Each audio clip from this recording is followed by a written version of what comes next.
Hello friends, welcome to Pimpadkar academy और मैं हूं हर्षा पिंपड़कर। तो आज के इस वीडियो लेक्चर में हम डिस्कस कर रहे हैं भारतीय दर्शन। तो भारतीय दर्शन में जो आज का हमारा मुख्य टॉपिक है वो है बौद्ध दर्शन और जैन दर्शन पर जो हमारे एमसीक्यू की जो सीरीज चल रही है फ्रेंड्स, उस पर ये वीडियो है। तो चलिए देखते हैं। क्वेश्चन चल रहा है फ्रेंड्स हमारा 108। पहले के वीडियो में हमने 107 वीडियो क्वेश्चन हमने अच्छे से डिस्कस किए थे। तो चलिए देखते हैं। इसमें पूछा गया है कि बौद्ध दर्शन के अनुसार अनुपलब्धि ध्यान का स्वतंत्र साधन नहीं है, तो क्यों नहीं है? तो पहले देख लेते हैं अनुपलब्धि ध्यान का स्वतंत्र प्रमाण पहले किसने स्वीकार किया था। वो है पूर्व जो मीमांसक है। कौन? पूर्व मीमांसक कौन है? कुमारिल भट्ट जी। जी हाँ, जो कुमारिल भट्ट है वो मीमांसक जो दर्शन है उनके संप्रदाय जो दार्शनिक है। और इसमें और एक आ जाते हैं दार्शनिक में जो है प्रभाकर जी। तो अनुपलब्धि को प्रभाकर जी ने स्वतंत्र प्रमाण के रूप में उन्होंने स्वीकार नहीं किया था, लेकिन कुमारिल भट्ट ने अनुपलब्धि को स्वतंत्र रूप में स्वीकार किया था। और यहाँ पे पूछा गया है कि अनुपलब्धि साधन का स्वतंत्र रूप क्यों नहीं है। तो यहाँ पे राइट आंसर क्या हो जाएगा? अनुपलब्धि ध्यान का अभाव है। जी हाँ, उसमें क्या होता है? ध्यान का अभाव रहता है। ध्यान का अभाव मीन्स क्या होता है? किसी चीज की अनुपलब्धि का अनुभव करना। अनुपलब्धि कहा है यहाँ पे तो अनुपलब्धि मीन्स अनुपस्थिति, यानी हमें पुजारी, हम उदाहरण देते हैं कि 6 बजे पुजारी हमें क्या होने चाहिए? मंदिर में हमें दिखाई देने चाहिए थे, लेकिन वहाँ पे वो है क्या? 6 बजे पुजारी नहीं है। तो उस टाइम में उस प्लेस में हमें 6 बजे पुजारी वहाँ पे होने चाहिए थे मंदिर में, लेकिन वो वहाँ पे नहीं है। तो उनकी ये क्या हो गई? अनुपलब्धि हो गई, यानी अनुपस्थिति है ये। तो यहाँ पे बौद्ध दर्शन का भी यही मानना है कि अनुपलब्धि का ध्यान का स्वतंत्र साधन उन्हें नहीं माना है, क्योंकि वहाँ पे क्या है? ध्यान का अभाव रहता, हमें प्रॉपर तरीके से उस ध्यान का नॉलेज नहीं होता है। यहाँ पे राइट आंसर क्या हो जाएगा फ्रेंड्स? डी। क्वेश्चन नंबर 109, निम्नलिखित में से कौन सा एक बौद्ध मत के अपोहवाद के सिद्धांत को प्रस्तुत करता है? तो यहाँ पे राइट आंसर हो जाएगा सामान्य केवल एक नाम है। तो यहाँ पे न्याय और वैशेषिक दर्शन ने सामान्य को एक पदार्थ के रूप में स्वीकार किया है, और उसी दर्शन के अनुसार सामान्य वह पदार्थ है जो एक से अधिक वस्तुओं में समान रूप से हमें दिखाई देती है, और उसी को क्या कहा गया है? उन्होंने अपोहवाद सिद्धांत दिया गया। तो किसने दिया था यह अपोहवाद सिद्धांत? वो है बौद्ध दर्शन में कहा गया था। तो यहाँ पे राइट आंसर क्या हो जाएगा? सी। क्वेश्चन नंबर 110, बौद्ध दर्शन ने नैरात्म्यवाद के 2 प्रकार बताए, तो वो कौन से? तो राइट आंसर क्या हो जाएंगे? यहाँ पे पुद्गल नैरात्म्य की बात करते हो, धर्म नैरात्म्य की पे बात करते हैं। तो देखिए बौद्ध दर्शन में जो बौद्ध दर्शन है, उन्होंने कर्मवाद तथा पुनर्जन्म में विश्वास किया था। उन्होंने आत्मा को नहीं माना था, इसीलिए बुद्ध आत्मा की सत्ता और अमरता में हो, तो क्योंकि वो तो विश्वास ही नहीं करते, उन्होंने सिर्फ कर्म करो और पुनर्जन्म में उन्होंने विश्वास किया था। उनके अनुसार मनुष्य के शरीर में ऐसा कोई तत्व नहीं है जो शरीर के नष्ट हो जाने के बाद भी अशून्य बना रहता है। यानी बुद्ध के इसी मत को उन्होंने क्या कहा है? नैरात्म्यवाद कहा है। ने भारतीय दर्शन में नैरात्म्यवाद का विशिष्ट स्थान है, लेकिन अन्य सभी आस्तिक भारतीय दर्शन में आते हैं। यानी उन्होंने जो भारतीय दर्शन में आस्तिकवादी है उन्होंने आत्मवादी कहा है, लेकिन बौद्ध दर्शन जो है उन्होंने आत्मवादी को क्या कहा है? नैरात्म्यवाद के रूप में उन्होंने स्वीकार किया है। किसको? नैरात्म्यवाद को। यानी बौद्ध दार्शनिक संप्रदायों में जो अन्य कई एक विषयों को लेकर उनमें मतभेद होते हैं, एक ही विषय एक ही सब्जेक्ट लिया, लेकिन सब क्या उनमें अलग अलग क्या अपने ओपिनियन देते हैं। लेकिन जो नैरात्म्यवाद ऐसा नहीं है, तो उसमें सबने क्या कहा है? एक मत से उन्हें क्या कहा है? उजागर किया है, प्रस्तुत किया है। उसी पे किसी ने टीका टिप्पणी नहीं की है। तो इसी को क्या कहा जाता है? नैरात्म्यवाद। उसके दो प्रकार है, एक है पुद्गल नैरात्म्य और एक है धर्म नैरात्म्य। यहाँ पे धर्म नैरात्म्य है फ्रेंड्स। तो क्वेश्चन चल रहा है फ्रेंड्स हमारा 111। द्वादश निदान का सिद्धांत संबंधित है। तो देखिए द्वादश निदान का संबंध किससे है? अतीत, वर्तमान एवं भविष्य के जीवनों से संबंधित है। यानी जिसमें लोग, जिसको जो केवली है उसको सब ज्ञान प्राप्त हो, यानी वर्तमान भी है, पास्ट, प्रेजेंट और फ्यूचर का सभी ज्ञान का नॉलेज जो हमें ज्ञान की तरफ लेके जाता है। अज्ञान से क्या हो जाता है? अज्ञान से हमें ज्ञान की ओर लेके जाता है, उसी को क्या कहा जाता है? केवली कहा जाता है। उसी को जो अतीत, वर्तमान और भविष्य के जीवन का हमें क्या मिलता है? आधार मिलता है। उसी को द्वादश सिद्धांत में उन्होंने हमें आंसर, राइट आंसर दिया है ए, अतीत, वर्तमान और भविष्य के जीवन का हमें ज्ञात होना चाहिए। क्वेश्चन नंबर 112, बौद्ध दर्शन के अनुसार विचार कीजिए। तो देखिए बौद्ध दर्शन के अनुसार हमें विचार करना है और सही कथन का यहाँ पे आंसर देना है। तो देख लेते हैं ए क्या कह रहा है। तो यह 4 आर्य सत्यों में विश्वास करते हैं। जी हाँ, जो कौन से है? दुख है, दुख का कारण है, दुख का निरोध है, दुख का उपाय भी है। तो ये क्या है? 4 आर्य सत्य है। और सेकंड है, यह प्रत्युत्पन्न समूह उत्पाद के सिद्धांतों को स्वीकार करता है। जी हाँ, ये भी सही है। तो यहाँ पे तीसरा क्या है? यह आत्मा की नैतिकता को स्वीकार करता है। अरे भाई, मैंने तो पहले ही कहा था कि आत्मा की नैतिकता को उन्होंने स्वीकार नहीं किया है, क्योंकि उन्हें आत्मा को तो माना ही नहीं, कि उन्होंने सिर्फ कर्मवाद को उन्होंने माना है। और किसको माना है? पुनर्जन्म में वो क्या विश्वास रखते हैं। और मैंने पहले भी कहा था, अगर उसमें आत्मा माना ही नहीं है, लेकिन आत्मा को उन्होंने बौद्ध दर्शन में क्या कहा है? पुद्गल कहा है। यानी पुद्गल किसे कहा है? तो जो स्थूल भौतिक पदार्थों को उन्होंने पुद्गल की संज्ञा दी है, जिससे संयोग और वियोग यानी जन्म और मृत्यु के बारे में उन्होंने कहा है। तो उन्होंने आत्मा के बारे में तो कहा ही नहीं है ऐसे स्पष्ट रूप से। तो यहाँ पे क्वेश्चन क्या हो जाएगा? तो जो तीसरा है जो आंसर वहाँ पे वो रॉन्ग हो जाएगा। लेकिन तीसरा, 3 यहाँ पे भी है, 3 यहाँ पे भी है, 3 यहाँ पे भी है, तो यहाँ क्या हो जाएगा? रॉन्ग हो जाएगा। तो राइट कैसे हो जाएगा? तो चौथा जो है, यह पुनर्जन्म में विश्वास करता है। मैंने अभी कहा है कि वो कर्मवाद और पुनर्जन्म में विश्वास करते हैं। तो राइट आंसर क्या हो जाएगा हमारा फ्रेंड्स? डी, यानी फर्स्ट, सेकंड और 4 क्या है? राइट हो जाएगा। तो डी यहाँ पे फ्रेंड्स हमारा राइट आंसर हो जाएगा। क्वेश्चन नंबर 113, विपश्यना सिद्धांत का संबंध किससे है? तो देख लेते हैं विपश्यना सिद्धांत किससे संबंधित है? बौद्ध दर्शन पे। राइट आंसर क्या हो जाएगा फ्रेंड्स हमारा यहाँ पे? बी। क्वेश्चन नंबर 114, महायान बौद्ध दर्शन के अनुसार जीवन का आदर्श कैसे होना चाहिए? तो देखिए बौद्ध दर्शन में 2 ही संप्रदाय है, एक है हीनयान और दूसरा है महायान। ठीक है, तो यहाँ पे महायान की बात की गई है। तो उन्होंने क्या कहा है? जो है जीवन कैसे होना चाहिए? तो बोधिसत्व पद प्राप्त करना चाहिए। तो यहाँ पे बोधिसत्व जो है ये क्या है? एक संस्कृत शब्द है फ्रेंड्स। और जो पाली भाषा में हम अगर पूछे गए बताएंगे तो बोधिसत्व हो जाएगा। क्या हो जाएगा? यहाँ पे सत की यहाँ पे बात होने वाली है। तो ये जो महायान बौद्ध दार्शनिक है उन्होंने बोधिसत्व पद प्राप्त करने के लिए यहाँ पे आदर्श जीवन की उन्होंने हमें संज्ञा दी है। देखिए ईश्वर पद का प्राप्त क्यों नहीं हो सकता? क्योंकि ईश्वर में तो वो मानते नहीं, कि अनिश्वरवादी है। फर्स्टली तो सांसारिक सुखों को प्राप्त करते, उन्होंने सांसारिक सुखों की तो उन्होंने बात भी नहीं की बौद्ध दर्शन। वैसे ही उन्होंने नैरात्म्यवाद की बात की है। या क्या है? संसार क्या है? वो क्या है? दुख से भरा हुआ है। कहा है अहर्त पद तो होता ही नहीं है। तो यहाँ पे राइट आंसर फिर एक ही बच गया हमारा, वो है बोधिसत्व पद प्राप्त करना। क्वेश्चन नंबर 115, धर्म काम संबंधित है। तो देखिए धर्म काम संबंधित है तो किससे है?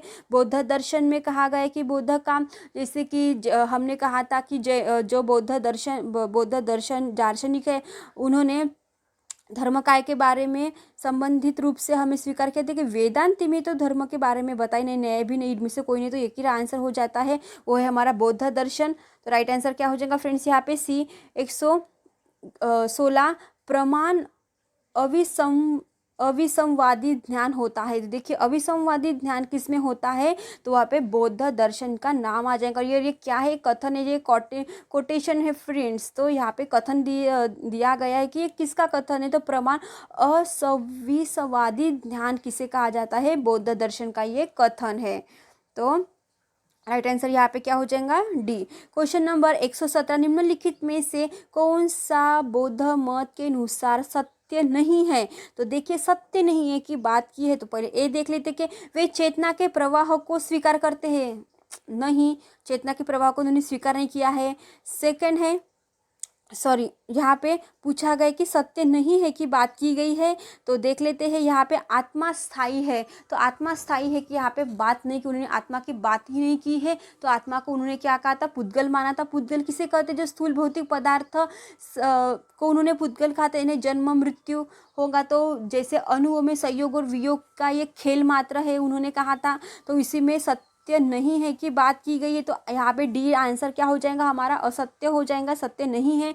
आत्मा स्थायी रूप से नहीं रहता। ये क्या रहता है, जैसे कि एक ही शरीर में एक ही आत्मा हमेशा रहते थे, हम हमेशा ही जीवन जीने वाले ही क्या, नहीं तो हमारे क्या होंगे, आत्मा क्या है, परिवर्तित होते रहेंगे। यानी एक शरीर से क्या हो जाएंगे, ये दूसरे शरीर में ये क्या करते हैं, परिवर्तन करते हैं। परिवर्तन ही क्या है, संसार का मूल कारण बताया गया है। तो देखिए, संसार में दुख से परिपूर्ण है। तो बौद्ध दर्शन का महत्वपूर्ण दर्शन जो चार आर्य सत्य में उन्होंने कहा था, दुख है, दुख का कारण है, दुख का निरोध है, दुख का उपाय भी उन्होंने बताए। देखिए, अविद्या और संस्कार का संबंध भूतकालीन जीवन से है। जी हाँ, भूतकालीन से जो पृथ्वी तलाव पर रहते हैं उसी जीवों में रहता है। तो अविद्या यानी अननॉलेज की यहाँ पे बात हो रही है, और संस्कार की यहाँ पे बात हो रही है। वे चेतना के प्रवाह को स्वीकार करते हैं। तो जी हाँ, चेतना के प्रवाह को ये स्वीकार करते हैं। तो राइट आंसर यहाँ पे सत्य नहीं है के बारे में पूछा गया। तो यहाँ पे आत्मा स्थायी है, तो ये सत्य नहीं होने वाला है। क्वेश्चन नंबर 118, निर्वाण का अर्थ है। तो देखिए, निर्वाण का अर्थ होता है बौद्ध दर्शन के अनुसार मोक्ष। यानी निर्वाण की बात कौन करते हैं, तो बौद्ध दार्शनिक करते हैं। तो उनमें ये महत्वपूर्ण कहा गया है। तो मोक्ष हमें कैसे मिलने वाला है, तो तृष्णाओं का विनाश अगर हो जाएगा तो ये भी एक मोक्ष है।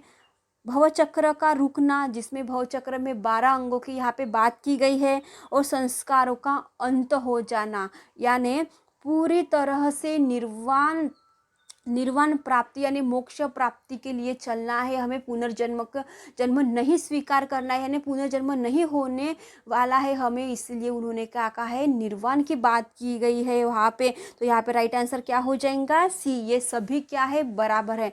ओके, सो राइट आंसर यहाँ पे डी हो जाएगा फ्रेंड्स। क्वेश्चन नंबर 119, निम्नलिखित में से कौन सा विचार बौद्ध दर्शन का है। तो देख लेते हैं, बौद्ध दर्शन का विचार यहाँ पे पूछा गया है।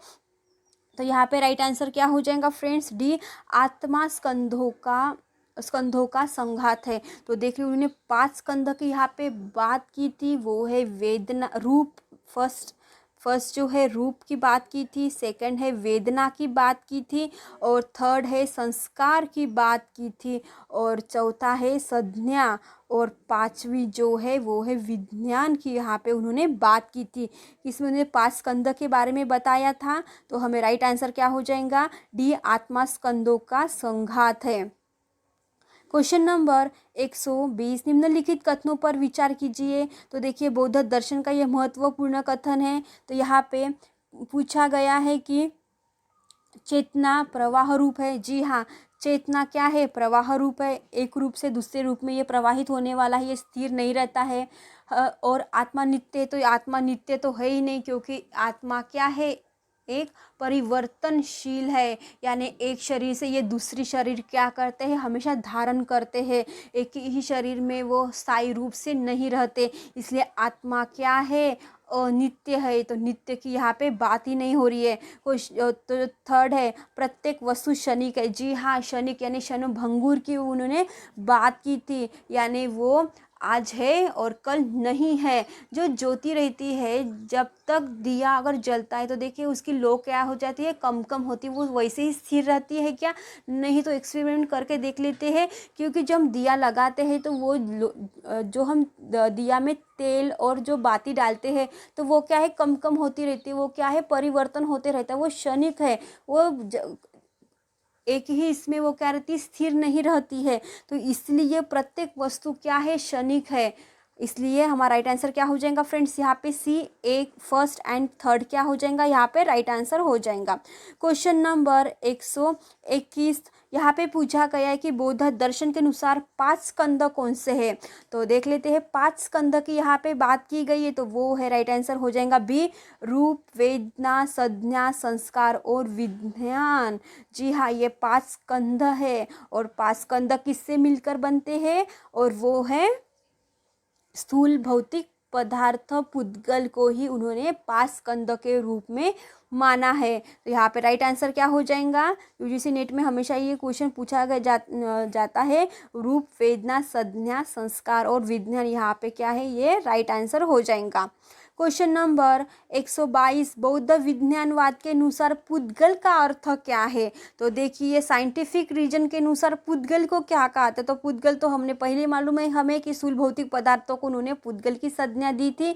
तो यहाँ पे राइट आंसर क्या हो जाएगा? व्यक्तिनिष्ठ चेतना। जी हाँ, जो पुद्गल है वो स्थूल भौतिक पदार्थ में तो आने वाले हैं ना, संयोग, यानी ये जो यानी पहले तो ये वस्तुवादी है। तो जैन दार्शनिक, जो बौद्ध दर्शन के वस्तुवादी है, भौतिक वस्तु की यहाँ पे बात की थी। तो यानी व्यक्ति की जो व्यक्तिनिष्ठ चेतना के बारे में तो यहाँ पे बात हो रही है। जैसे पुद्गल क्या है? एक स्थूल पदार्थ है। यहाँ पे जीव निरपेक्ष चेतना नहीं हो सकती, यहाँ पे जड़ भी नहीं हो सकता। तो यहाँ पे राइट आंसर क्या हो जाएगा? व्यक्तिनिष्ठ चेतना है। क्वेश्चन नंबर 123, आश्रित उत्पत्ति के सिद्धांत की 12 कड़ियों में निम्नलिखित में से कौन से सम्मिलित है? तो देख लेते हैं 12 कड़ियाँ की में बात की थी। तो भव चक्र कितने ने? 12 ने द्वादश निदान की यहाँ पे बात की थी। तो यहाँ पे राइट आंसर क्या हो जाएगा फ्रेंड्स हमारा? नाम रूप। जी हाँ, तो यहाँ पे नाम रूप और बी और थर्ड यहाँ पे द्वादश निदान के रूप में इन्होंने स्वीकार किया। तो सभी नहीं है, क्योंकि अविद्या और संस्कार नहीं है, क्योंकि नामरूप और जो राग द्वेष है उन्होंने 12 कड़ियों में इनका आश्रित उत्पत्ति होता है, यह सिद्धांत है। तो यहाँ पे राइट आंसर क्या हो जाएगा? बी, सेकंड और थर्ड यहाँ पे राइट आंसर हो जाएगा। क्वेश्चन नंबर 124, बुद्ध के लिए दुख समुदाय का क्या अर्थ होता है? तो देखिए, बौद्ध दर्शन में जो संसार क्या है? दुख से भरा हुआ है, उन्होंने कहा था। तो यहाँ पे पूछा गया कि दुख का समुदाय क्या है? तो यहाँ पे राइट क्या हो जाएगा? सी, हर चीज की तरह दुख भी क्या है? कारण है। जी हाँ, जो 4 आर्य सत्य में उन्होंने गौतम बुद्ध जी ने बौद्ध दर्शन में महत्वपूर्ण दुख के बारे में कहा गया है। उन्हें सुख के बारे में तो उन्होंने बताया ही नहीं है। तो सुख के बारे में तो पूरी अथॉरिटी तो हमने चारवाक दर्शन में दी थी, उनको दिए थे। उन्होंने कहा था कि सुखवादी है हम। तो यहाँ पे दुख के बारे में बताया गया। तो सब दुख किस में आते हैं? बौद्ध दर्शन में आते हैं। तो हर चीज की तरह दुख भी उन्होंने एक कारण है। जी हाँ, दुख है तो दुख का उपाय निरोध भी है, उपाय भी है, निरोध भी है, और उनके क्या है? कारण भी बताए गए हैं।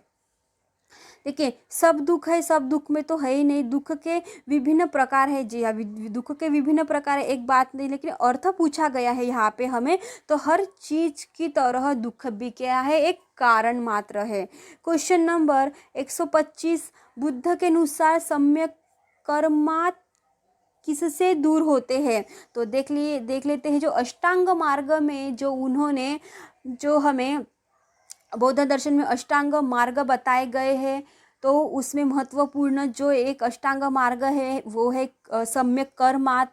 तो सम्यक कर्मात में उन्होंने हमें जीव का नाश करना, चोरी करना, यानी दुख यानी कर्मात में दूर करने के लिए उन्होंने उपाय बताए थे, चोरी करने के लिए नहीं बताए थे। ध्यान में रखना है, कर्म हमारे कैसे होना चाहिए। तो और सी है इंद्रियों का अनुचित परितोषण करना। जी हाँ, और इसे दूर रहने में ही हमें महत्वपूर्ण हमारे कर्म होने चाहिए। तो राइट आंसर क्या हो जाएगा फ्रेंड्स? यहाँ पे ये सभी क्या है? बराबर है। क्वेश्चन नंबर 126, बौद्ध मत के नित्य द्रव्य, पारलौकिक एवं जड़ द्रव्य के निरोध को क्या कहा जाता है? तो यहाँ पे बौद्ध दर्शन पारलौकिक और जड़ द्रव्य निरोध के बारे में कहा गया है। तो राइट आंसर क्या हो जाएगा? पुद्गल नैरात्यवादी है। हमने पहले भी बताया था कि जो बौद्ध दर्शन में कर्मवाद तथा पुनर्जन्म में विश्वास करते हैं, उन्होंने आत्मा के बारे में बिल्कुल भी नहीं कहा था।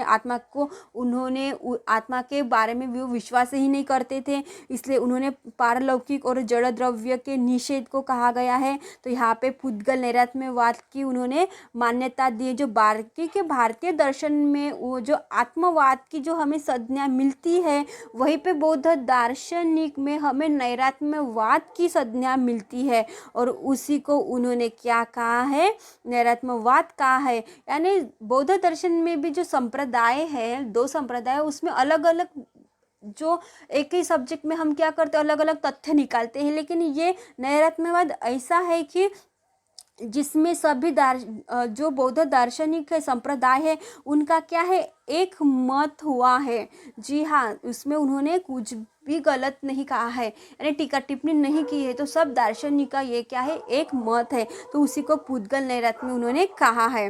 क्वेश्चन नंबर 127, बौद्ध पुद्गल को जीव के सार के रूप में किस कारण स्वीकार नहीं किया है? तो देखिए, बौद्ध पुद्गल को जीव के सार के रूप में किस कारण स्वीकार नहीं किया गया है? तो यहाँ पे राइट आंसर क्या हो जाएगा फ्रेंड्स हमारा भी।